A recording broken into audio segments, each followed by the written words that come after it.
Science ఇప్పుడు అడుగుతుంది 16వ శతాబ్దం నుంచి 17వ శతాబ్దం నుంచి, లేదా ఇంకా ముందుకెళ్తే 14, ఇంకా ముందుకెళ్తే కొన్ని నిశ్శబ్ద కాలం ఉంది. ఇప్పుడు అడుగుతుంది ఏమనంటే అసలు దేవుడిని ఎవరు తయారు చేశారు అని. నా మాట మీకు అర్థమవుతున్నాయా? ఈ సృష్టిని దేవుడు తయారు చేస్తే, ఈ మొక్కల్ని దేవుడు తయారు చేస్తే, ఈ గ్రహాలని దేవుడు తయారు చేస్తే, వీళ్ళు ఇప్పుడు తీరిగ్గా అడుగుతున్న ప్రశ్న ఏంటి తెలుసా? మరి దేవుణ్ణి ఎవరు తయారు చేశారని. ఈ ప్రశ్న కళ్ళు తెరవక మునిపే, దేవుణ్ణి ఎవరు తయారు చేశారని అడక్క మునిపే, బైబిల్లో పురాతనమైన క్రీస్తు పూర్వం నుంచి రాయబడుతున్న మాటలు తెలుసా? ఆయన్ని ఎవరూ తయారు చేయలేదు. సైన్స్ అడక్క మునిపే బైబిల్లో ఆన్సర్ ఏంటంటే ఆయన ఎప్పుడూ ఉన్నాడు. ఈ ప్రశ్న పుట్టక మునిపే బైబిల్లో ఉన్న సమాధానం ఆయన నిత్యుడు. దేవుణ్ణి ఎవరు తయారు చేయరు. ఒకవేళ దేవుణ్ణి ఎవరైనా తయారు చేస్తారని ఒక ప్రశ్న వస్తే నేను మళ్ళీ తిరిగేసి ప్రశ్న అడుగుతాను, దేవుణ్ణి ఎవరైనా నశింప చేయగలరా? జనరల్గా మాట్లాడుతున్నాం. దేవుణ్ణి ఎవరైనా అంతం చేయగలరా? దేవుణ్ణి ఎవడైనా అంతం చేస్తాడా? దేవుణ్ణి అంతం చేస్తే దేవుడు అవుతాడా? ప్రశ్న. ఇప్పుడు దేవుణ్ణి ఎవరు అంతం చేయలేనప్పుడు ఆ ప్రశ్నకు సమాధానమే చెప్తుంది. ఏమని? దేవుణ్ణి ఎవడు చెప్పండి తయారు చేయలేడు. దేవుణ్ణి ఎవరు తయారు చేయలేరు. మరి ఆ దేవుడు ఎలా ఉన్నాడు? నిత్యం ఉన్నాడు. నిర్గమకాండంలో మోసేతో మాట్లాడుతూ ఎలా ఉన్నావంటే ఎప్పుడూ ఉన్నాను, ఎప్పుడున్నావంటే ఎప్పుడూ ఉన్నాను. ఎలా ఉంటావు ప్రభు అంటే నేను ఉన్నవాడిని, ఉన్నాను, ఉంటాను. అంతే. దీనికి అర్థమయ్యే భాష ఎంతకన్నా పదాలు ఉన్నాయంటే బైబిల్ చెప్తుంది ఆయన అర్థం చేసుకోవడానికి అగోచరుడు, ఆయన ఉన్నాడు. ఇంకేమని రాస్తుంది? యెషయా గ్రంథము 5 క్షమించండి, కొలస్సీ పత్రిక మొదటి అధ్యాయం 16-17 వచనాలు చూడండి. కొలస్సీ పత్రిక మొదటి అధ్యాయం 16-17 వచనాలు. ఏలయనగా ఆకాశమందున్నవి భూమి యందున్నవి దృశ్యమైనవి కానీ అదృశ్యమైనవి కానీ, అవి సింహాసనములైనను ప్రభుత్వములైనను ప్రధానులైనను అధికారములైనను సర్వము ఆయన యందు సృజింపబడ్డాయి తప్ప ఆయన దేని చేత సృజింపబడలేదు. దేవుని చేతే సర్వము సృజించబడ్డాయి తప్ప దేవుడు ఎవరి చేత సృజింపబడలేదు. ఆ రోమపత్రిక 11:36 కూడా అంటాడు సమస్తము ఆయన మూలముగా కలిగినంటే సమస్తము ఆయన మూలంగా కలిగాయి తప్ప ఆయన దేని మూలంగా చెప్పండి కలగలేదు. అంటే మీకు అర్థమైనట్టు ఉందంటే దేవుడు మొత్తం మీద ఎవరి వలన తయారు చేయబడలేదంటే ఎవరి వలన తయారు చేయబడలేదు. మరి తయారు చేయబడలేదనే పదం ఉద్భవించాలి అంటే 3 జోన్స్లో మాత్రమే ఆ పదం ఉపయోగించాలి. నా మాటలు మీకు అర్థమవుతులేదు, కొంచెం జాగ్రత్తగా వినండి. అంటే తయారు చేయబడ్డాడు అంటే ఈ పదార్థం తయారు చేయబడింది, ఈ షెడ్డు తయారు చేయబడింది, ఈ టేబుల్ తయారు చేయబడింది, ఈ వాచ్ తయారు చేయబడింది, ఈ చొక్కావు తయారు చేయబడింది. నేను నా తల్లి గర్భంలో తయారు చేయబడ్డాను. ప్రతీది కూడా తయారు చేయబడింది. కానీ ఈ తయారు చేయబడ్డాది లేదా చేయబడ్డారు లేదా చేయబడింది ఈ ప్రశ్న ఎక్కడ వరకు వర్తిస్తుందంటే ఈ ప్రశ్నకు కూడా ఒక బౌండరీ ఉంది, గుర్తుపెట్టుకోండి. కొంచెంసేపు మీకు అర్థమైపోయినా అర్థమైంటే చూడండి. స్క్రీన్ మీద కొన్ని ఇమేజెస్ చేస్తాడు, మీకు అర్థం అవుతుంది. ఒకసారి ఆ ఇమేజ్ అయితే టైం స్పేస్ ఏదైతే ఉందో మ్యాటర్, ఒక ఇమేజ్ చూడండి. దానికి ముందు నేను ఫస్ట్ ఇచ్చిన ఇమేజ్ ఒకసారి చూపించు. ఆ ఇమేజ్ని మీరు జాగ్రత్తగా చూస్తే దేవుణ్ణి ఎవరు తయారు చేశారనే ప్రశ్న ఇక్కడ చచ్చిపోద్ది. వస్తుంది అది ఒకసారి ప్లే చేయండి. మీరు జాగ్రత్తగా చూడండి. ఈ యూనివర్స్లో కొన్ని ప్రశ్నలు ఇక్కడ వరకే వర్తిస్తాయి. ఆ టైం లైన్ కానీ ఆ స్పేస్ కానీ ఆ మ్యాటర్ కానీ దాటితే ఆ ప్రశ్న వర్తించదు. అందుకే 3 ప్రశ్నలతో మీరు ఏవైతే ఉన్నావో ఈ 3 కారకాలు గణాంకాలు మనం జాగ్రత్తగా చూస్తే అవుతుందా అవదా? ఏంటి త్వరగా వాటిని జాగ్రత్తగా చూస్తే వాటి విషయం మనకు అర్థం అవుద్ది. అది మీరు చూడండి, కొంచెం కనబడుతుందా? కొంచెం కనబడకపోతే మీరు ఇంటికి వెళ్ళక మొబైల్లో చూడండి. ఇక్కడ మనిషి కూర్చున్నాడు. ఇది ఒక స్పేస్, గుర్తుపెట్టుకోండి. ఇది మేము తయారు చేసుకొచ్చింది కాదు, ఇది గూగుల్లో అధికారికంగా రిలీజ్ చేయబడిన ఇమేజ్. అది సైన్స్లో ఎవడైతే అక్కడ కూర్చున్నాడో ఇది మానవ మనుగుడైతే ఈ మనుగుడు అంతటికి ఇలా జోన్ అలా పైనుంచి కిందకి ఒకసారి అలా తిప్పు, అలా పైనుంచి ఆ పై వెలుగు నుంచి కింద వెలుగు వరకు ఇదంతా ఒక యూనివర్స్. మీకు అర్థమవుతుందా? వాడు టైం లైన్ నుంచి ఇంకా ముందుకు దాటొస్తే మరొక టైం లైన్ ఉంది, అక్కడికి పోతే మిలియన్ ఇయర్స్ పడుతుంది అక్కడి నుంచి దాటుకుంటూ వస్తే. అంటే విశ్వం ఎలా ఉందో చెప్తున్నాడు. ఇంకా ముందుకు వెళితే ఇంకా మిలియన్ ఇయర్స్, అంటే లైట్ ఇయర్స్, కాంతి సంవత్సరాలు. ఇంకా ముందుకు పోతే ఇంకా టైం పెరుగుద్ది, ఇంకా ముందుకు పోతే ఇంకా టైం. అంటే టైం ఏమవుతున్నట్టు మీరు జాగ్రత్తగా చూడండి. ఈ టైంని మీరు జాగ్రత్తగా చూస్తే ఈ టైం అయినా, మెటీరియల్ అయినా, స్పేస్ అయినా, ఇవన్నీ ఒకదానికొకటి అవినాభావ సంబంధం కలిగినాయి. దాన్ని అలానే ఉంచండి, మీకు అర్థమవుద్ది. అంటే ఈ మూడు, టైం కానీ, స్పేస్ కానీ, మ్యాటర్ కానీ, ఈ మూడు ఒకటి లేకపోతే ఒకటి ఉండలేవంటే ఉండలేవు. ఎవరిస్తాను జాతకమేనండి. ఇప్పుడు నక్షత్రాలు ఉన్నాయి, గెలాక్సీలు ఉన్నాయి. ఆ కనబడుతుందో ఈ వైట్లో ఎంత కనబడుతుందో గెలాక్సీలే. ఈ గెలాక్సీలంతా మనకి ఏదైతే కనబడుతుందో పదార్థం, మ్యాటర్ ఏదైతే ఉందో, మ్యాటర్ ఉండాలి అంటే మ్యాటర్కి ఏముండాలి? నేను చెప్పిన 3 లైన్స్ జ్ఞాపకం చేసుకోండి. Time, space, matter. ఇప్పుడు అడుగుతున్నాను, మ్యాటర్ పదార్థం ఉండాలి అంటే ఏముండాలి చెప్పండి? స్పేస్ ఉండాలి, అంటే ఆకాశం ఉండాలి. స్పేస్ ఉంటేనే స్పేస్లో ఉంటుంది ఏంటి చెప్పండి? పదార్థం. ఇది మీకు అర్థమైతే మళ్ళీ ప్రశ్న, స్పేస్ ఉండాలంటే రెండో ప్రశ్న అడుగుతున్నాను జాతకోనండి. స్పేస్ ఉండాలి అంటే ఏముండాలి చెప్పాలి? టైం ఉండాలి. నా మాటలు మీకు అర్థమవుతున్నాయా? మీరు మరలా చెప్తున్నాను జాతకమేనండి. టైం ఉంది, స్పేస్ ఉంది, మ్యాటర్ ఉంది. పదార్థం ఉండాలంటే పదార్థం ఉండడానికి స్పేస్ కావాలి, శూన్యం కావాలి. ఆ స్పేసు ఎప్పటి నుంచి ఉందంటే టైం ఉన్నప్పటి నుంచి ఉంది. నా మాటలు అర్థమవుతున్నాయా? టైం ఉంటే స్పేస్ ఉంటుంది, స్పేస్ ఉంటే మ్యాటర్ ఉంటుంది. ఈ మూడు, మ్యాటర్ ఉండే స్పేస్ లేకపోతే మ్యాటర్ ఉండదు. బాగునండి. స్పేస్ ఉండి టైం లేకపోతే స్పేస్ లేదు. టైం ఉండాలి, టైంలో స్పేస్ ఉండాలి, స్పేస్లో మ్యాటర్ ఉండాలి. గమ్మత్తు గమనించండి. Next image. ఇవి ఏదైతే మనం చూస్తున్నామో ఆ ఇమేజ్ చూపించి, ఫస్ట్ ఇమేజ్ చూపించండి. ఇది ఏదైతే చూస్తున్నామో స్పేస్, టైం, మ్యాటర్ అంటే మీ అందరికి ఒక జోన్ అలా కనబడుతుంది. మీరు చూడండి, కనబడుతుందా? కనబడట్లేదా? చూపించిన ఆ పై నుంచి కింద వరకు, ఆ పై లెటర్స్ నుంచి కింద లెటర్స్ వరకు ఇదంతా ఒక జోన్గా కనబడుతుందిగా మొత్తం అంతా. అంటే టైము ఇందులోనే ఉంది, మ్యాటరు ఇందులోనే ఉంది, స్పేస్ ఇందులోనే ఉంది. మరి దేవుడు ఎక్కడున్నాడు? ఈ టైంలో లేడు చెప్పండి, ఈ స్పేస్లో లేడు చెప్పండి, ఈ మ్యాటర్లో లేడు. బయట డార్క్ కనబడుతుంది చూసారా, అందులో ఉన్నాడు. దాన్నే బైబిల్ ఏమంతా తెలుసా? నిత్యత్వం, ఎటర్నిటీ అంది. అంటే నీ టైం అయినా, నీ మ్యాటర్ అయినా, నీ స్పేస్ అయినా, వీటన్నిటికి ఒక బోర్డర్ ఉంది. ఈ బోర్డర్ ఆవలు ఉన్నవాడు ఎవరో చెప్పండి? దేవుడు ఉన్నాడు. అక్కడ టైం లేని దగ్గర, మ్యాటర్ లేని దగ్గర, స్పేస్ లేని దగ్గర దేవుణ్ణి ఎవడు తయారు చేస్తాడు? దేవుణ్ణి ఎవరు తయారు చేశారంటే నీ ప్రశ్న, నీ వంకర ప్రశ్న ఎక్కడ ఉపయోగిస్తుందంటే చెప్పండి, ఈ 3 లైన్స్కే వర్తిస్తుంది. దానిపైన లేదు ఇక ప్రశ్న. అసలు టైమే లేదు అక్కడ, మ్యాటరే లేదు అక్కడ, స్పేసే లేదు అక్కడ. అలాంటి దిక్కున దేవుడు ఎలా ఉన్నాడంటే మొత్తం ఆ టైం, అంటే టైం లేని టైం ఉంది అక్కడ. నా మాట మీకు అర్థమవుతలేదు. టైం లేని టైం ఉంది, స్పేస్ లేని స్పేస్ ఉంది, అసలు మ్యాటర్ లేని ఒక విషయం ఉంది అక్కడ. అలాంటి దిక్కున దేవుడు ఉంటే నువ్వు ఈ జోన్లో ఉండి ఇక్కడికి వెళ్ళి అడిగాడట ఏమని? దేవుడిని ఎవరు తయారు చేయడండి? అసలు నీకు అది అర్థమవుద్దా? మనం లింగులింగమని ఎప్పుడో 35-40 సంవత్సరాల క్రితం నాసావాడు పంపించాడు ర్యాకెట్, స్పేస్ ర్యాకెట్. 40 ఏళ్ళు ఎప్పుడు ఇంకా పైన అయిపోయింది. 40-50 ఏళ్ళ క్రితం పంపించిన ర్యాకెట్ ఇంకా సూర్య కుటుంబాన్ని దాటలేదు. సూర్య కుటుంబం అంటే ఏంటని చూస్తున్నారు, ఎందుకంటే నేను వెళ్తాను చూడండి అక్కడికి. సూర్య కుటుంబం అంటే ఇప్పుడు మనం ఉందో చూసారా, అక్కడే ఏదవుతుంది, ఇది ఉందో చూసారా, ఈ పువ్వు ఏదైతే కనబడుతుంది ఇది సూర్య కుటుంబం. ఇది కనబడుతుందా? ఈ సూర్య కుటుంబంలో ఈ సర్కిల్, ఇది ఒక సూర్యుడు, గ్రహాలు, నక్షత్రాలు, మన అంతా వ్యవహారం ఇక్కడ ఉంది. ఈ 9 గ్రహాలు.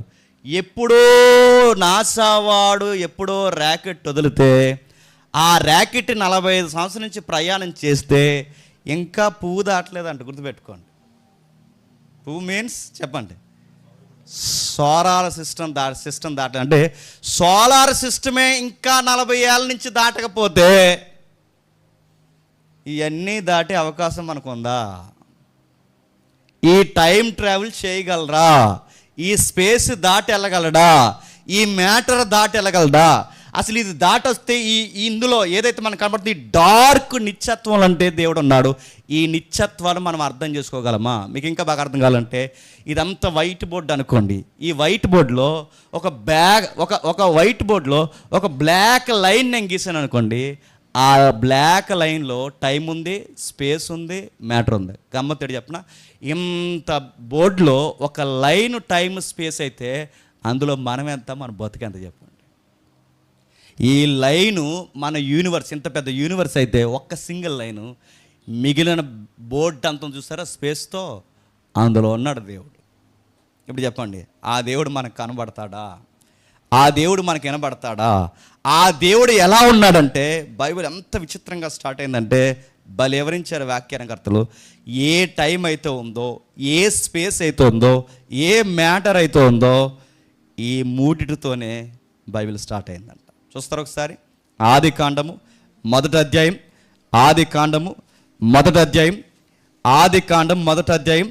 మొదటి వచనం నుండి.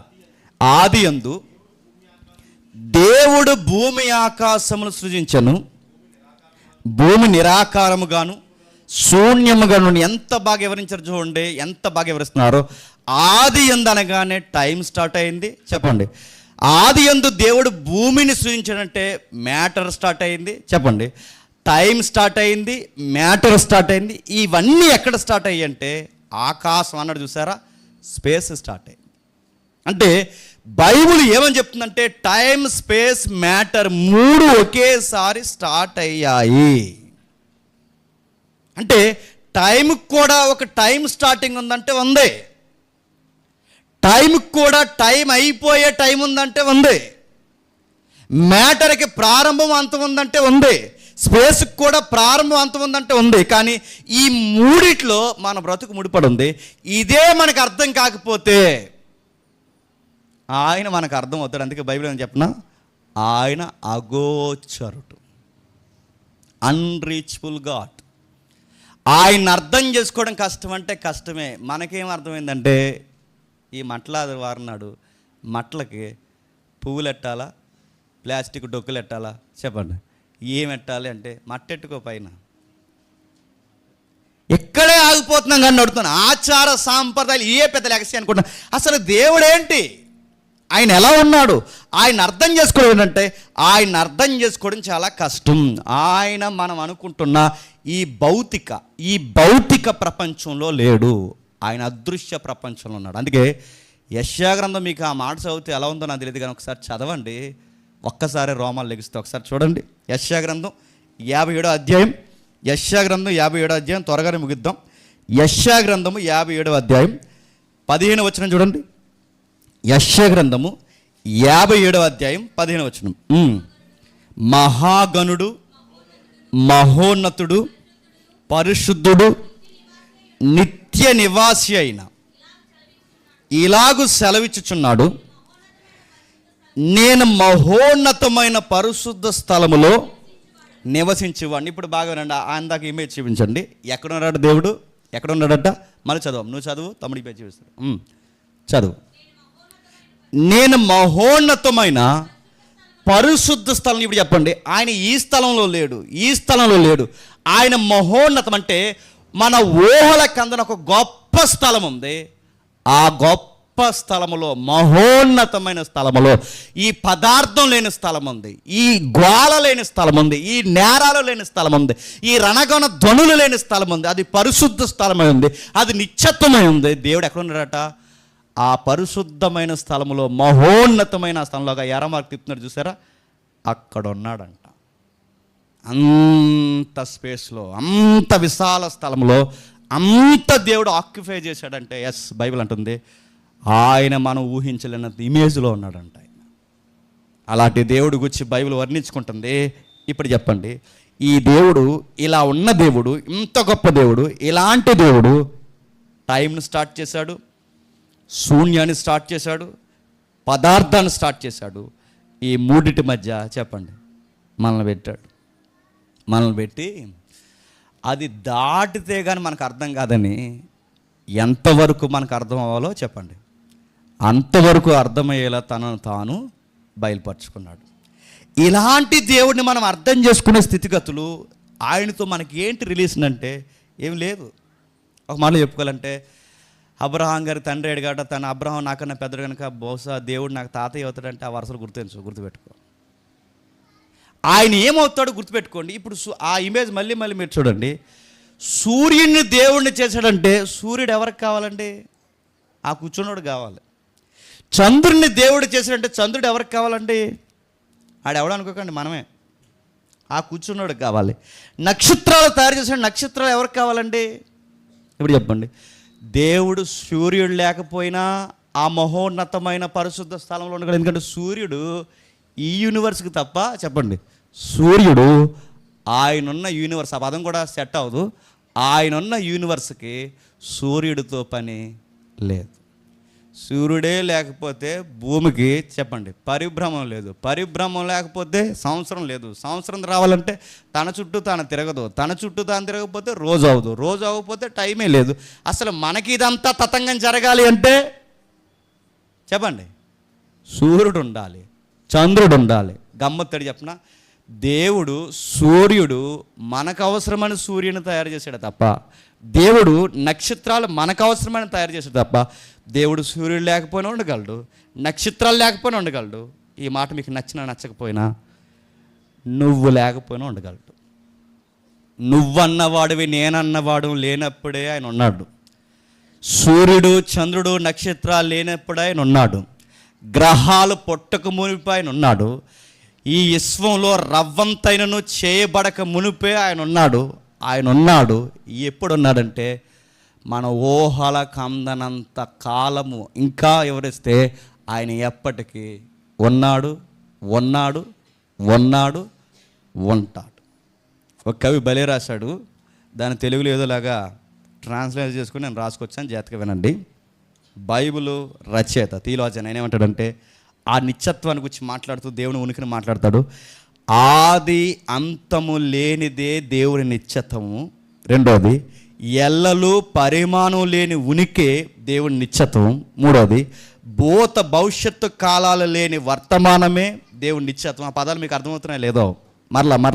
మరలా ఆది అంతము లేనివాడే దేవుని నిత్యత్వము, ఎల్లలు పరిణామము లేని దేవుని ఉనికి దేవుని నిత్యత్వము, భూత భవిష్యత్తు కాలాలు లేని వర్తమానమే దేవుని నిత్యత్వము, బాల్యము యవ్వనము వృద్ధాప్యము లేని దేవుని యవ్వనమే దేవుని నిత్యత్వము, జీవము మరణము లేని జీవితమే దేవుని నిత్యత్వము, నిన్న రేపు లేని నేడే దేవుని నిత్యత్వం.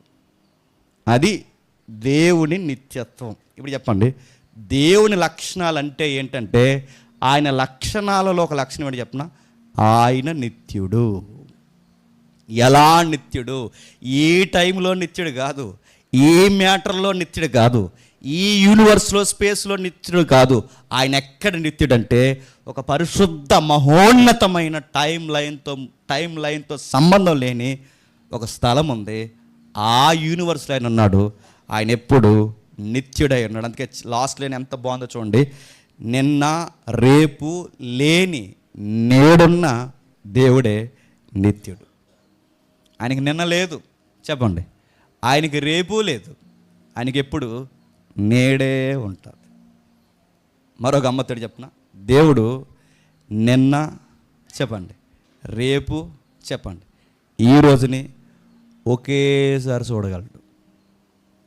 ముఖ్యాంశాలు మరోసారి అర్థమవుతుందో లేదో, నిన్న చెప్పండి, రేపుని, ఈ రోజుని ఇప్పుడే ఒకేసారి చూడగలడు. అదే దేవుడు. ఎలా చూడగలడంటే ఆయన టైంకి బయట ఉన్నాడు. నీకు రేపన్నది రాకమునిపే రేపు ఎక్కడ స్టార్ట్ అయిందని చూశాడు ఆయన. నీకు నేడన్నది జరగమునిపే నేడు ఏం జరగబోతుందని చూశాడు ఆయన. మీకు అర్థమవుతుంది ఏదో? దీన్నే ప్రస్తుతానికి సైన్స్ని ఏమంటారంటే దాన్ని టైం ట్రావెల్ అంటున్నారు, దానికి క్వాంటమ్ మెకానిజం అంటున్నారు. అందుకే కొన్ని ఇమేజెస్ నేను మర్చిపోయి నాకు టైం లేక, మీకు ఇంకా బాగా అర్థం కావాలి అంటే ఐన్స్టీన్ గారు చెప్తున్నప్పుడు ఇవన్నీ ఏదైతే ఉందో ఇవన్నీ కనబడుతున్నవన్నీ ఈ విశ్వం ఉంది చూసారా, దాని నుంచి దానికి వెళ్ళాలి అంటే దానికి హోల్స్ ఉంటాయండి, వామ్ హోల్స్ అంటారు వాటిని. వామ్ హోల్స్, బ్లాక్ హోల్స్ వేరు, వామ్ హోల్స్ వేరు. ఇందులోంచి ప్రయాణం చేస్తే ఐన్స్టీన్ గారు ఏమంటారంటే ఈ హోల్ అంటే ఆ కన్నం విశ్వపు రంధ్రంలోంచి దూరితే పోతే భవిష్యత్తులో పోతామంట, లేదా గతంలో పోతామంట. అంటే వెళితే భవిష్యత్తుకి లేదా గతానికి అని ఒక థియరీ నేను బయట పెట్టేసి వెళ్ళిపోయాడు. దాన్ని క్వాంటమ్ మెకానిజం అంటారు. నిజంగా దాని నుంచి ట్రావెల్ చేస్తే పోతే భవిష్యత్తుకు పోతారా లేకపోతే గతానికి పోతారని వాళ్ళు ఒక మ్యాటర్ అంటే ఒక థియరీని చెప్పి వెళ్ళిపోయారు. కానీ అందులోంచి ట్రావెల్ చేయాలంటే గుర్తుపెట్టుకోండి, లైట్ ఇయర్స్తో ప్రయాణం చేయాలంట. వెళ్ళగలం అలాగా? ఎప్పుడో వదిలిన ర్యాకెట్టే ఇంకా సోలార్ సిస్టమ్ దాటకపోతే ఇంక నేను అడుగుతాను, ఆ కన్నంలోకి ఎప్పుడు వెళ్తాం? అవ్వదు, దూరం లేరు, అది కష్టం. ఉందా? అది చూడండి, అదిగో ఏవైతే ఉన్నాయో వామ్ హోల్స్ ఉన్నాయో చూసారు ఇవన్నీ. అంటే ఒక పేపర్ తీసుకుని దాని పేపర్ ఏదైతే ఉందో, ఇప్పుడు యూనివర్స్ ఒక పేపర్ అనుకోండి, ఇలా పేపర్ అనుకోండి, ఆ పేపర్ని ఇలా ఇప్పుడు యూనివర్స్ ఈ పేపర్ ఇలా ప్లేన్కి ఇదే పేపర్ అనుకోండి, దీని నుంచి అక్కడికి ఆ అంచుకు ప్రయాణం చేయాలంటే చాలా టైం పడుతుంది. నా మాట అర్థం, ఈ అంచు నుంచి ఆ అంచుకి వెళ్ళాలంటే చాలా టైం పడుతుంది. అది ఈ పేపర్ని ఇలా వంచేసాం అనుకోండి, అంచులు ఏమవుతాయి?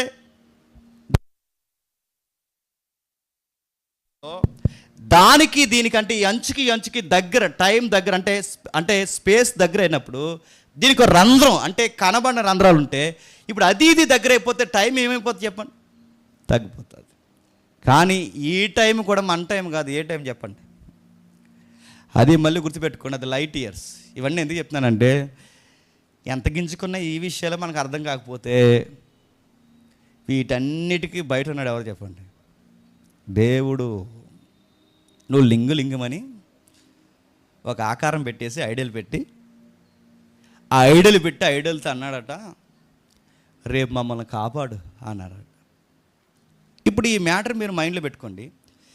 దేవుడు నిత్యుడంటే ఈ ఐడియల్ ఎన్ని రోజులు ఉంటుంది? ఐడియల్ అంటే తెలుసుగా, విగ్రహం. ఇది ఎన్ని రోజులు ఉంటుంది?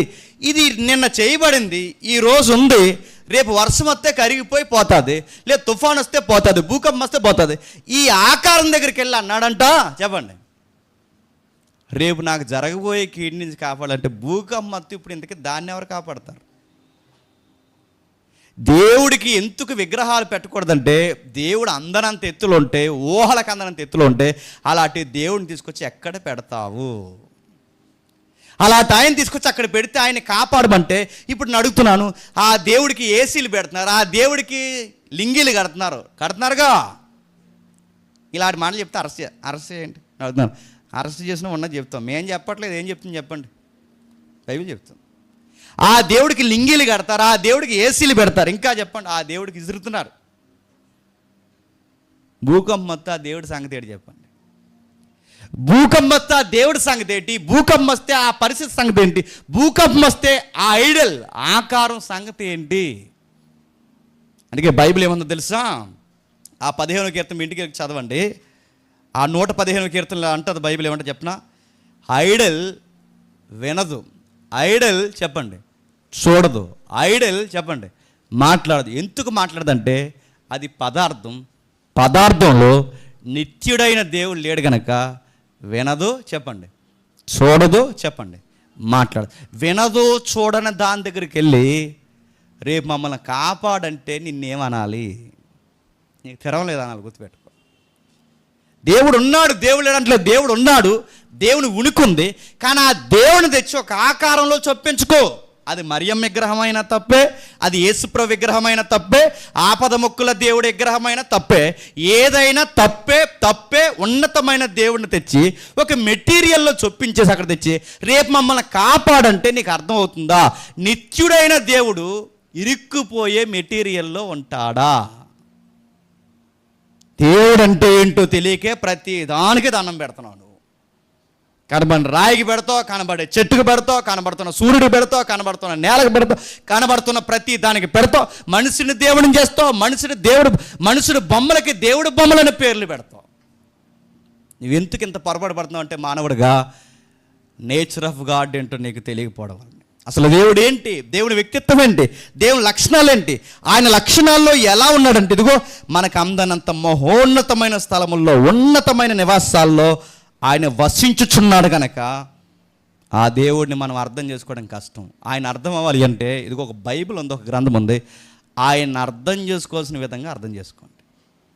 ఇది చెప్తుంటే చాలామందికి బాధ అయిపోతుంది. అందుకే చట్టాలు మార్చేస్తారట, రిజర్వేషన్ తీసేస్తారట, రకరకాలు చేస్తారట అని అడుగుతున్నాను.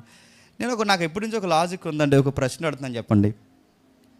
మేము మా దేవుడిని మేము ప్రకటించుకున్నప్పుడు అర్థమయ్యి ఇది నిజమని నమ్మిన వారు, ఇది వాస్తవికమైన దేవుడు అని నమ్మిన వారు నమ్మి లోపలికి వస్తారు. ఇది వాస్తవం అని నమ్మితే మీరు కూడా ప్రకటించుకోండి.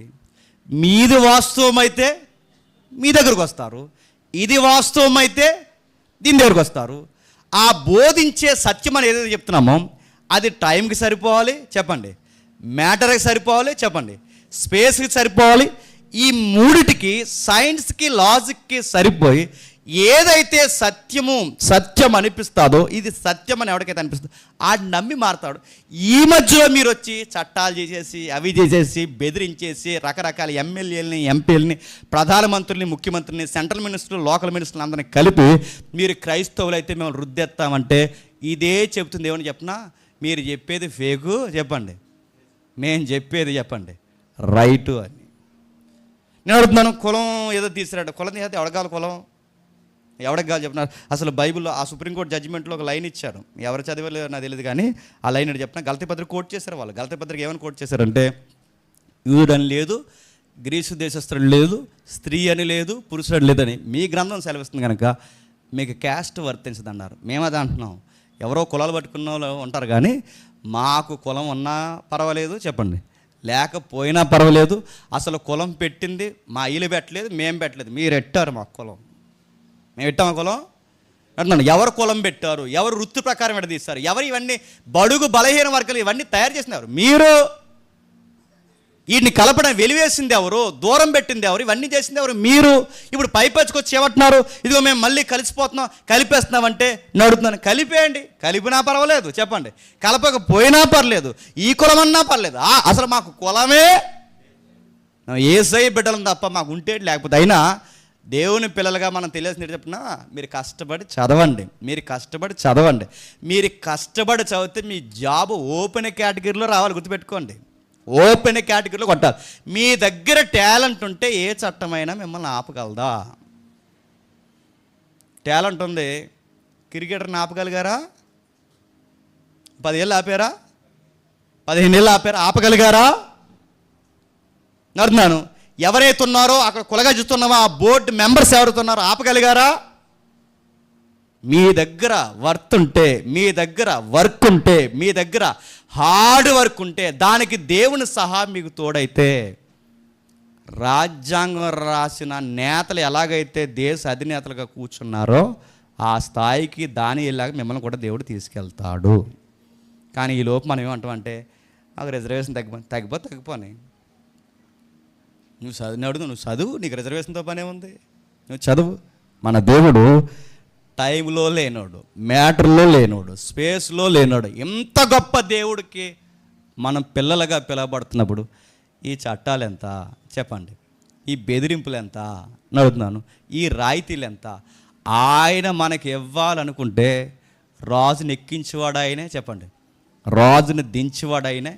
ఇప్పుడు ఎన్ని చేసినా మళ్ళీ దానికి ఫైనల్ సెక్షన్ పుట్టించే రాజులు దేవుడు రప్పించి అవసరం అయితే మళ్ళీ దాన్ని సవరణలో, చెప్పండి, చేయగలడు. ఈ లోపల నీ కంగారు దేనికి, మోసంస దేనికి చెప్పు, దేనికి కంగారు అయిపోతుంది కదా? దేవుడు గొప్ప దేవుడు, ఉన్నతమైన దేవుడు, ఊహలకందని దేవుడు. అలాంటి దేవుడు నిత్యుడై ఉన్నాడు.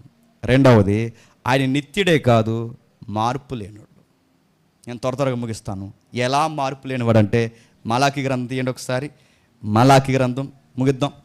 మలాకి గ్రంథము నెక్స్ట్ వీక్ ఎక్కువ మాట్లాడుకుందాం. మలాకి గ్రంథము 3వ అధ్యాయం 6వ వచనం. ఉమ్, ఉమ్, ఉమ్, ఉమ్. ఏంటట? యెహోవానైన నేను మార్పు లేనివాడు. మొదటికి ఏం చూస్తాం? దేవుడు నిత్యుడు. ఆయన నిత్యుడు అనడానికి ఇదిగో ఉదాహరణలతో సహా చూస్తాం. రెండోది, ఆయన మార్పు లేనివాడు. ఎలా మార్పు లేనివాడు? నిన్న పరిశుద్ధంగా ఉన్నాడండి, ఈరోజు కొంచెం పరిశుద్ధత తగ్గిపోయింది అనడానికి లేదు ఆయన దగ్గర. ఆయన ఎప్పుడు చెప్పండి పరిశుద్ధంగానే ఉంటాడు. అంతకుముందు బాగుండేవాడండి చెప్పండి, ఈ మధ్య కొంచెం పరిశుద్ధత తగ్గిందండి అనడానికి లేదు. ఆయన ఎప్పుడూ చెప్పండి మార్పు లేనివాడు. అంటే ఆయన మారిపోడు. నిన్న మంచిగా ఉండి ఈరోజు కోపంగా ఉండి రేపు ఏరోలా ఉండి అంతకుముందు ఒకలా ఉండి ఈయన రోజుకు ఒకలాగా, పూటకు ఒకలాగా, వారానికి ఒకలాగా, నెలకు ఒకలాగా, సంవత్సరం ఒకలా ఉండడు. ఆయన ఆది కాండంలో ఎలా ఉన్నాడో కీర్తన గ్రంథంలో అలా ఉంటాడు. కీర్తన గ్రంథంలో ఎలా ఉన్నాడో మత్తయిలోనే అలా ఉంటాడు. మత్తయిలో ఎలా ఉన్నాడో ప్రకటన గ్రంథంలో అలా ఉంటాడు. ప్రకటన గ్రంథం చివరి పుస్తకంలో ఎలా ఉన్నాడో ఈ రోజుకి చెప్పండి అలాగే ఉన్నాడు. ఆదాము దగ్గర ఎలా వ్యవహరించాడో చెప్పండి ఈ రోజుకి అందరి దగ్గర అలాగే వ్యవహరిస్తాడు. ఆయన మారడు, ఆయన తరగడు, ఆయన తరిగిపోయే దేవుడు కాడు. మరొక వివరణ, దేవుడు కొంచెం అప్పటికన్నా ఇప్పుడు జ్ఞానం పెరిగిందండి అనడానికి లేదు. గుర్తుపెట్టుకోండి, మనకు పెరుగుద్ది. ఏడు చెప్పండి, వీడు అప్పటికన్నా ఇప్పుడు కొంచెం జ్ఞానం వచ్చిందండి వీడికి అనడానికి మనకు పెరుగుద్ది. కానీ దేవుడు ఆది కాండం కన్నా ప్రకటన గ్రంథంలో కొంచెం బ్రైట్గా ఉన్నాడంటే బాగుంటుందా? మళ్ళీ మీకు అర్థమవుతున్నాయి. దేవుడి జ్ఞానం నేర్చుకోడు. దేవుడికి అప్పటికన్నా ఇప్పుడు జ్ఞానం వచ్చింది అనడానికి అసలు ఆ వివరణ లేదు. ఎప్పుడు ఒక పెద్ద ఆయన చమత్కారంగా అన్నాడు. ఏమనంటే, పెళ్ళి కానడి దగ్గరికి వచ్చి నీకు ఎంతమంది పిల్లలని అడిగారట. ప్రశ్న తప్పు. ఆడికి పెళ్ళే లేదు, పెళ్ళే లేదు, ఇక పిల్లలు ఎలా పుడతారు ఆడికి? నా మాటలు అర్థమని అంటే నువ్వు ప్రశ్న అడుగుతున్నావంటే ఆ ప్రశ్న ఆ వ్యక్తికి సూట్ అవ్వాలి. ఇప్పుడు దేవుణ్ణి ఎవరు తయారు చేశారు? సూట్ అవ్వదు. రెండవది, ఆ దేవుడు మారతాడంటే ఆ ప్రశ్న సూట్ అవ్వదు. ఆయన అంతకుముందు పరిశుద్ధంగా ఉన్నాడు, ఇప్పుడు పరిశుద్ధి తగ్గిందంటే అది సెట్ అవ్వదు. ఎందుకంటే కొన్ని ప్రశ్నలు కొన్ని పరిస్థితులకి, వ్యక్తిత్వాలకి చెప్పండి సెట్ అవ్వవు. అందుకే దేవుడు అప్పటికన్నా ఇప్పుడు జ్ఞానం నేర్చుకున్నాడు. అప్పటికన్నా ఇప్పుడు కొంచెం వృద్ధాప్యంలోకి వచ్చాడు. అప్పుడు కొంచెం యవ్వనంగా ఉండేవాడు, కొంచెం ఇప్పుడు యవ్వనం చెప్పండి తగ్గింది. ఇలాంటివేమీ ఆయనకి లేవు. ఆయన కరగడు, తరగడు, మార్పు లేడు. ఆయన నిత్యుడు, మారనివాడు. ఇశ్రాయేలుతో ఉన్న దేవుడు ఈరోజు క్రైస్తవులతో ఉన్నాడు. క్రైస్తవులతో ఉన్న దేవుడు ఎప్పటికీ ఇశ్రాయేలుకి మాట ఇచ్చిన దేవుడు, సహాయకుడు ఉన్నాడు, మన అందరితో ఉన్నాడు, మార్పు లేనివాడుగా ఉంటాడు. మీకు యుద్ధాలు చూస్తుంటే మీకు ఏం గుర్తు వస్తుందో లేదో నాకు తెలియదు, కానీ ప్రపంచ దేశాలన్నీ ఇజ్రాయేల్ మీద పగట్టేసిన, చుట్టూ శత్రు దేశాలు కోడి పిల్ల కనబడుతున్న ఆ దేశం మీద ఎంత పగబెట్టినా అడ్వాన్స్ టెక్నాలజీ, న్యూక్లియర్ బాంబులతో, వెపన్స్తో వారు తయారైపోయిన ఇశ్రాయేల్ని ఎంటుకు కూడా ఏమీ కదపలేకపోతున్నారంటే కారణం ఏంటి చెప్పనా? మార్పు లేని దేవుడు ఇశ్రాయేలు పెద్ద అయిన, ఇశ్రాయేలుకి మూల పురుషుడైన అబ్రహాముకి మాటిచ్చాడు. ఏమని? మీ తరాల్ని, మీ వంశాన్ని ఈ ప్రపంచానికి ఆశీర్వాదకరంగా మారుస్తానని పరోక్షంగా వాళ్ళకి, ప్రత్యక్షంగా క్రైస్తవులకి ఇద్దరికీ వాగ్దానం చేయబడిన ఒక వాగ్దానం ఉంది కనుక ఎప్పుడు అబ్రహాము, ఎప్పుడు ఇస్సాకు, ఎప్పుడు యాకోబు అప్పుడు ఇచ్చిన మాటను బట్టి ఎప్పటికీ ఇశ్రాయేలుని చెప్పండి కాపాడుతున్నాడు. నేను ప్రశ్న అర్థం చెప్పండి, మోయాబీలు ఉన్నారా? డౌటే. అమోనీలు ఉన్నారా? డౌటే. అసూరియన్స్ ఉన్నారా? ఇది డౌటే. నేను అడుగుతున్నాను, అమాలేకీయులు ఉన్నారా? ఇది డౌటే. కానాల్లో అధికారికంగా 7 తెగలు ఉండేవి, ఆ తెగలేవి డౌటే. కానీ ఇన్ని తెగలు నశించిపోయినా అప్పుడు పురాతనమైన అబ్రహాము తెగ ఎప్పటికీ బతుకుందంటే ఆయన ఏంటో తెలుసా? నిన్ను కాపాడువాడు కొనకడు, నిద్రపోడు. అందుకే బెంజమిన్ నెతన్యాహు కానీ, ఇజ్రాయెల్ కమాండర్స్ కానీ వీళ్ళందరూ ధైర్యం ఏంటి చెప్పిన? మా దేవుడు మాకు మాటిచ్చాడు. మాటిచ్చిన దేవుడు మాట తప్పడు కనుక ఎన్ని దేశాలు ఏకమైపోయినా చెప్పండి మమ్మల్ని ఏమీ చేయలేవు. ఈ మాట మొన్న మీరు ఎంతమంది విన్నారో తెలియదు, కానీ ఒకవేళ మేము అంతమైపోయే రోజు వస్తే ఆ రోజుకు లాస్ట్ డేకి ఒక ఆపరేషన్ పెట్టారట. ఆ ఆపరేషన్ పేరేంటి చెప్పిన? ఆపరేషన్ శాంసన్ అంటే ఏంటి? శాంసన్ పోయే ముందు అందరిని ఎలా తీసిపోయాడో చెప్పండి. అది మమ్మల్ని ఎవడైనా తీసేద్దామని న్యూక్లియర్ బాంబు మా దేశం మీద వేద్దామనే లోపే చెప్పండి అందరి మీద జై శాంసన్ వెళ్ళిపోతాడు. గుర్తుపెట్టుకోండి, మేము పోతే అందరినీ చెప్పండి. ఇలాంటి మొండి ధైర్యం మీకు ఎలా ఉందరా అంటే వాళ్ళ ధైర్యం వల్ల ఒకటే చెప్పండి, వాళ్ళ కమిట్మెంట్, వాళ్ళ దేవుడు వాళ్ళకి చెప్పండి మాట ఇచ్చాడు. ఇంకా రాస్తున్నాడు చూడండి. యాకోబు పత్రిక త్వరగా ముగిద్దాం. యాకోబు పత్రిక త్వరగా ముగిద్దాం. మొదటి అధ్యాయం 17వ వచనం. మొదటి అధ్యాయం 17వ వచనం. యాకోబు పత్రిక మొదటి అధ్యాయం 17వ వచనం. శ్రేష్టమైన ప్రతి ఈవియు, సంపూర్ణమైన ప్రతి వరము పరసంబంధమైనదై జ్యోతిర్మయుడగు తండ్రి యొద్ద నుండి వచ్చును. ఆయన యందు ఏ చంచలనత్వమైనను గమనాగమనముల వలన కలుగు ఏ ఛాయ, గమనాగమనములు చంచలత్వం అంటే మారిపోడు, తరిగిపోడు, కరిగిపోడు, కదిలిపోడు, ఆయన ఎప్పటికీ నిత్యము ఉంటాడు. మీకు ఇంకా బాగా అర్థం కావాలంటే సూర్యుడు ఎప్పటి నుంచి ఉన్నాడండి? ఈ భూమికి టైం స్టార్ట్ అయిన దగ్గర నుంచి ఉన్నాడు లేడా? నేను అడుగుతున్నాను. సూర్యుడు తరిగిపోయిన దాఖలాలు మనకు కనబడుతున్నాయా? చంద్రుడు తరిగిపోయే దాఖలాలు మనకు కనబడుతున్నాయా?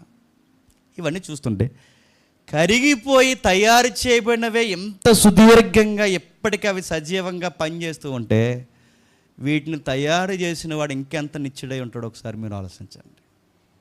వీటికే టైం అవ్వట్లేదు, వీటికే కాలం అవ్వట్లేదు. ఇందులో మీ తాత వచ్చాడు పోయాడు, మీ అయ్య వచ్చాడు పోయాడు, ఇప్పుడు నువ్వు ఉన్నావు పోతావు, రేపు మీ కొడుకు ఉంటాడు పోతాడు, అందరం పోతాం. మనం పోతాం కానీ అవి పోతున్నాయా? అవి అలాగే ఉంటున్నాయి. ఎంతకాలం నుంచి అంటే కాలం ఉన్నంత కాలం నుండి ఉంటున్నాయి. అవి చాలా కాలం ఉంటాయి. ఇవే ఇంత కాలం నుంచి ఉంటే దేవునికి ఎంతకాలం ఉంటుంది చెప్పండి? ఆ కాలానికి కాలమే లేదు. అందుకే ఆయనకి గమనం లేదు, ఆయన మారిపోడు, ఆయనకి చంచలం ఉంటే అటు ఇటు కదిలిపోయే వ్యక్తి కాదు దేవుడు. ఒకటి నిత్యుడు, రెండు మార్పు లేనివాడు. నేను మూడోది ఇక ముగిస్తాను. సర్వశక్తిమంతుడు. ఏమని రాస్తున్నారు చూడండి ఒకసారి. ప్రకటన గ్రంథము 19వ అధ్యాయం. ప్రకటన గ్రంథము ముగిద్దాం. ప్రకటన గ్రంథం 19వ అధ్యాయం 6వ వచనం. ప్రకటన గ్రంథము 19వ అధ్యాయం 6వ వచనం. గొప్ప జన సమూహములు, విస్తారమైన జలముల శబ్దమును, బలమైన ఉరుముల శబ్దమును పోలిన ఒక స్వరము సర్వాధికారియగు ప్రభువునగు మన దేవుడు ఏలుచున్నాడు, ఆయనను స్తుతించుడి. గొర్రెపిల్ల వివాహ మహోత్సవ సమయం వచ్చుచున్నది, తన్ను తాను సిద్ధపరచుకొని ఉన్నది గనుక మనం సంతోషపడి ఉత్సహించి ఏమని చెప్తున్నా? ఆయన సర్వాధికారి అయిన ప్రభు అండి. అక్కడ ఏమని చెప్తున్నా? ఆల్మైటీ గాడ్ అంటాడు. అంటే ఆయన సర్వాధికారి అంటే ఆయన తయారు చేయలేనిదంటే ఏమీ లేదు, ఆయన ఏదైనా చేయగలడు. అంటే ఆయన సర్వశక్తిమంతుడు, ఆయన ఏదైనా తయారు చేయగలడు. అది ఏదైనా ఎలా తయారు చేయగలడు అంటే ఏమీ లేని దాని నుంచి ఏదైనా తయారు చేయగలడు. ఇప్పుడు నేను అడుగుతున్నాను, మనిషి దేవుళ్ళలాగా ఏదన్నా తయారు చేయగలడా? ఎప్పటికీ సైన్స్ ఎంత అభివృద్ధి పొందినా చేయలేదు. ఎందుకంటే దేవుడు ఏమీ లేని అంధకారం నుండి, ఏమీ లేని శూన్యం నుంచి అన్నీ ఉన్నాయి సృష్టిని చేశాడట. మనిషి చెప్పండి, మనిషి మరొక మనిషిని తయారు చేయాలన్నా వీడు మళ్ళీ ఇంకో మనిషి దగ్గరికి వెళ్ళాలి. నా మాటలు మీకు అర్థమవుతుంది లేదు. అది క్లోనింగ్ అంటావో, టెస్ట్ ట్యూబ్ బేబీ అంటావో, లేకపోతే ఇంకా రకరకాల టెక్నాలజీ పేర్లు ఇంక నువ్వేం పెడతావు, ఏదన్నా పెట్టు. కానీ బైబిల్ చెప్తుంది ఆయన చేసిన సృష్టిని స్వేచ్ఛగా నువ్వు సృష్టిని తయారు చేయలేవు. లేదండి కొత్తగా సైన్స్ ఒక వస్తువు కనిపెట్టిందంటే ప్రశ్న, ఎక్కడి నుంచి కనిపెట్టింది?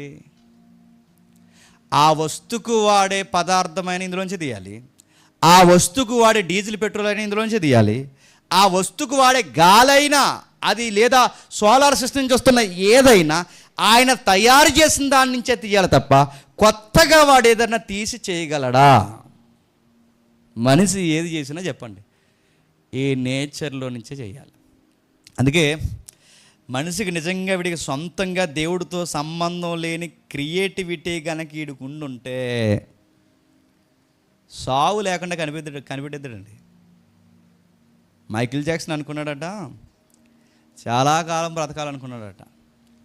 మైకిల్ జాక్సన్ దేవుడు అనుకున్నాడంట నువ్వు ఎక్కువ కాలం బతకు నాకు తెలిసారా అన్నాడు. గుర్తుపెట్టుకో. చాలామంది గుర్తుపెట్టుకున్న దేశాధినేతలు అందరూ అనుకున్నారట మరణాన్ని ఎలాగైనా జయించాలి అని. అప్పట్లో ఒక టెక్నాలజీ, మన చిన్నోళ్ళు అప్పుడు షెడ్యూల్ తిరిగోళ్ళు అనుకుంటా, అప్పట్లో ఒక టెక్నాలజీ వచ్చింది. ఆ టెక్నాలజీ ఏంటంటే గుండె వల్ల మనిషి చచ్చిపోతున్నాడు, గుండె నింపుగుండెగా మార్చేస్తే ఎలా ఉంటుందని ఇక్కడ ఒక చిన్న మిషన్ పెట్టారు గుండు. తర్వాత కిడ్నీలు ఎక్స్పైర్ అయిపోతే చచ్చిపోతారు కనుక కిడ్నీలు కూడా మంచి స్ట్రాంగ్గా రేకులతో తయారు చేస్తే ఎలా ఉంటుంది అంటే, మీకు అర్థమయ్యే భాష వాడుతున్నాను, అలాంటి మంచి ఇనుముతో తయారు చేస్తే ఎలా ఉంటుంది దాన్ని తయారు చేశాడు. అన్నీ తయారు చేసిన తర్వాత మనిషికి అర్థమైందట ఎన్ని తయారు చేసినా అది రోబోట్ అవుతుంది తప్ప చెప్పండి అది మనిషి అవుతుందని అర్థమైందంట. రోబోట్ని తయారు చేయగలం కానీ మళ్ళీ జేమ్స్ని చెప్పండి తయారు చేయలేం. ఎన్నన్నా తయారు చేయగలం కానీ అన్నిటికన్నా సవాల్ ఏంటి చెప్పండి, ఈ మైండ్ని అసలు తయారు చేయలేదు. ఎందుకంటే అందులో రకరకాల సూక్ష్మమైన నరాలు ఉంటాయి, రకరకాల విద్యుత్ తరంగాలు ఉంటాయి. థాట్స్ వచ్చినప్పుడల్లా అవి ఉత్పత్తి అవుతూ ఉంటాయి. అవి ఎలా ఉత్పత్తి అవుతుంది, దానికి విద్యుత్ ఎలా వస్తుంది, ఇవన్నీ ఎలా జరుగుతుంది ఎప్పటికీ అర్థం కాదు. మనిషికి అర్థమైంది ఏంటంటే మనకు తెలియంది ఏదైతే నడిపేస్తుందని అర్థమైంది. చాలామంది ఏమనుకున్నారంటే మనిషికి ఏదో శక్తి నడిపిస్తుంది కనుక కరెంట్ అనే శక్తి పెడితే ఎలాగా బతికేస్తాడని ముక్కులో వైర్లు పెట్టారు. లెగిస్తాడా? ముక్కు మాడిపోయింది, లేగడని అర్థమైంది. ఒకవేళ తిండి వల్లే మనం బతికితే మంచి ఎనర్జెటిక్ ఫుడ్ ఇచ్చారు, ప్రోటీన్ ఫుడ్ తింటే శవం దగ్గర మంచి బిర్యానీ మంచి ప్రోటీన్ ఫుడ్ పెడితే శవం లెగిసి కూర్చోవాలి, లెగుతుందా? అది ఫుడ్ వల్ల నడవట్లేదు చెప్పండి, అది ఏ కరెంటు వల్ల నడవట్లేదు. ఒక అయస్కాంతం వల్ల నడిస్తే అయస్కాంతం తెచ్చినా లెగదు, అది ఏం చేస్తే లెగుతుందండి, నువ్వేం చేసినా లెగదు. దాన్నే వీళ్ళకి అర్థం కాకపోయినా పెట్టిన పేరు ఏంటంటే ఏదో పార్టికల్ మనసులో పనిచేస్తుంది, ఆ పార్టికల్ని ఏమిటంటే గాడ్ పార్టికల్ అన్నారు. దాన్ని ఎప్పటికీ చెప్పండి అంచనా వేయలేం, దాన్ని పట్టుకోలేం. అది ఎలా అంటే మనం ఎన్ని కొత్త అవయవాలు తయారు చేసినా, మనం ఎంత కొత్త వస్తువులు తయారు చేసినా దేవుడికి ఒక స్పార్క్ ఉంటుంది, అది ఎప్పటికీ మనం చెప్పండి తేలేం. అందుకే దేవుడు అంటున్నాడు ఆయన సర్వశక్తిమంతుడు, సర్వాధికారి. ఈ సూర్యుని తీసి ఇంకొక సూర్యుని పెట్టగలడు, ఈ భూమిని తీసి ఇంకొక భూమిని పెట్టగలడు, ఈ మనిషిని తీసి మరొక మనిషిని తయారు చేయగలడు. ఆయన ఏదైనా చేయగలడు కానీ మనం కొన్నే చేయగలం, అన్నీ చెప్పండి చేయలేం. అందుకే యేసు ప్రభు బ్రతుకున్నప్పుడు ఆయన ఏమంటాడంటే దేవునికి సమస్తము చెప్పండి సాధ్యమే, ఆయన ఏదైనా చేయగలడు, ఏదన్నా జరిగించగలడు. దేవుడు ఆల్మైటీ, ఆయన సర్వశక్తి కలిగిన వాడు. యోబు గ్రంథంలో ఏమంటున్నాడు చూడండి ఒకసారి. యోబు గ్రంథం 42వ అధ్యాయం యోబు గారు ఏమంటున్నాడు చూడండి ఒకసారి, ముగిద్దాం. యోబు గ్రంథం 42వ అధ్యాయం 2వ వచనం,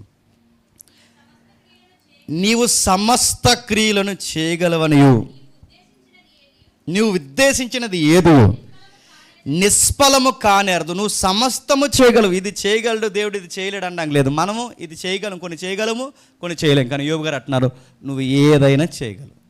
మీరున్నారు అర్థమెటిక్ చేస్తే రీజనింగ్ చేయలేరు, రీజనింగ్ చేస్తే అర్థమెటిక్ చేయలేరు, రెండు చేస్తే హిస్టరీ వీక్ అయిపోతారు, అది చేస్తే ఫిజిక్స్లో కొట్టేస్తారు, ఏదో ఒక దెబ్బ అయిపోతుంది అడుగుతున్నాను. ఇవన్నీ బాగుండంటే లాంగ్వేజ్ ఇబ్బంది అయిపోతుంది, ఇంగ్లీష్ ఒకటి చేస్తే ఒకటి చేయం మనం. కానీ దేవుడు అది కాదు, ఏదో ఒకటే నడుతున్నాను. ఆయన ఏదో ఒకటి చేసిండు, ఆయన అన్నీ, ఆయన లాంగ్వేజా ఆయనకి తెలియంది లేదు, ఆయన తయారు చేయడం ఆయనకి తెలియంది లేదు, ఆయన చెయ్యలేనిది ఏమీ లేదు, ఆయన సమస్తము చెయ్యగలడు. యెరెమీయా గ్రంథం ఎంత బాగా రాస్తున్నాడు చూడండి, ముగిద్దాం. యెరెమీయా గ్రంథం 32వ అధ్యాయం 27వ వచనం. యెరెమీయా గ్రంథం 32వ అధ్యాయం 27వ వచనం.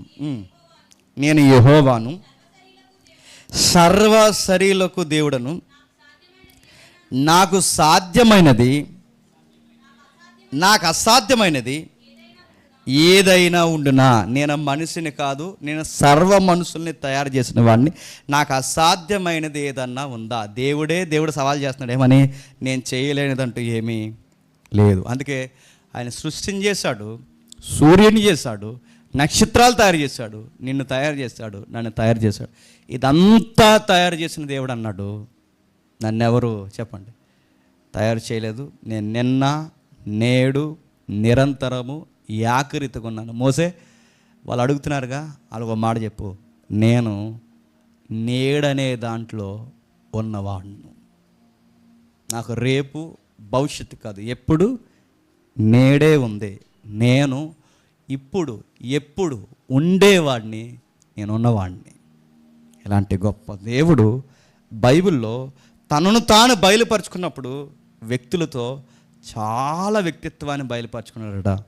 ఆయన లక్షణాలు లక్షణాలు ఒకటి నిత్యుడు, 2 మార్పు లేనివాడు, 3 సర్వశక్తివంతుడు. ఈ 3 మీకు అర్థమైతే ఇలాంటి లక్షణాలతో దేవుడు ఉన్నాయి. ఇంకా చాలా ఉన్నాయి మాట్లాడుకుంటే. ఇలాంటి గొప్ప గొప్ప లక్షణాలతో దేవుడు తనను తాను బయలుపరుచుకున్నాడు. ఎక్కడ చెప్పండి బైబిల్లో. అలాంటి దేవుడు మనకి ఎప్పటికీ ఎంత గింజుకున్నా అర్థం అవ్వట్లేదని దేవుడే దీనుడుగా ఈ భూమి మీదకి వచ్చి గాడిద పిల్ల ఎక్కొచ్చి యెరూషలేము ఈదుల్లో నిలబడి ఓసన్నా ఓసన్నాను జయగీతలను కొట్టిన ఆ గొంతులే వెంటనే చెప్పండి సిలువేయము సిలువే. ఆ 2 పక్క పక్కనే జరుగుతాయండి. ఓసన్నా నరిసింది వాళ్ళే, సిలువేయమని చెప్పండి నరిసింది వాళ్ళే, వస్త్రాలు వేసింది వాళ్ళే, వస్త్రాలు తీస్తుంటే పక్క పక్క నవ్వింది వాళ్ళే, ఒకప్పుడు ఆయన చేతుల్ని ముద్దాడింది వాళ్ళే, మేకులు కొడుతుంటే భలే కొడుతున్నారని ఆనందించింది వాళ్ళే. మనసును గుర్తుపెట్టుకోండి. అలాంటి దేవుడు అంతగా తనను తాను తగ్గించుకుని ఇళ్ళలోనికి వస్తే ఈ మనుష్యుడు దేవుడికి ఇచ్చిన సన్మానం ఏంటి చెప్పన, సిలువేసి చెప్పండి చంపేశారు. ఈ పదం అనే కన్నా చనిపోయేలాగా దేవుడిని కోరుకున్నారు, దేవుడు చనిపోయాడు. నేను అడుగుతాను, ఎంత పెద్ద దేవుడు ఇంత శరీరంలోకి ఎలా వచ్చాడంటే అది ముందుకెళ్ళగొలిది మనకు అర్థమవుద్ది. అంత ఊహలకందన దేవుడు ఈ మెటీరియల్లోకి ఎలా వచ్చాడంటే అది మనం ముందుకు ఆలోచించుకొలిది అర్థమవుద్ది. అలాంటి దేవుడిని నువ్వు చిన్నగా ఆలోచించుకొని తలనొప్పి కోసం, కడుపు నొప్పి కోసం చెప్పండి, ఇంకేమడుగుతున్నా దేవుని చెప్పండి, ఎగ్జామ్లో ఒక మార్కు చెప్పండి, ఇలాంటివి ఆ సింబల్, ఆ యూనివర్స్ సింబల్ చూస్తే, ఇమేజ్ చూస్తుంటే మీకు ఏమనిపిస్తుంది తెలియదు, కానీ అంత పెద్ద విశ్వాన్ని నడిపిస్తుంది దేవుడి దగ్గరికి వెళ్ళి మనం ఏమడుతున్నాం చెప్పిన, కడుపు నొప్పి ఎక్కువైపోయింది ప్రభు తగ్గించి ప్రభు అంటే, అంతలాంటి దేవుడు నువ్వు కడుపు నొప్పి కోసం అడుగుతున్నట్టు నేను ఏమనాలి చెప్పు. నేను ఇది ఎలా ఉందంటే, సీఎం గారు నేరుగా మీ ఇంటికి వచ్చారనుకోండి, ఏం కావాలి కోరుకో నేను ఏదైనా చేస్తాను నీకు అనగానే సీఎం గారు నన్ను 5 స్టార్ చాక్లెట్ ఇప్పించండి చాలు అన్నాం అనుకోండి, ఏమంటాడండి, ఏమంటాడు చెప్పండి. ఎవరే నేను ఎవరినో తెలుసా చెప్పండి, నేను ఎవరినే చెప్పండి, నేను సీఎంనైనా నా దగ్గరకు వచ్చి నేను నీ దగ్గరకు వస్తూ నువ్వు నన్ను అడిగేది చెప్పండి, ₹10 చాక్లెట్ అడుగుతాను నీకు, నేను అర్థమేనరా.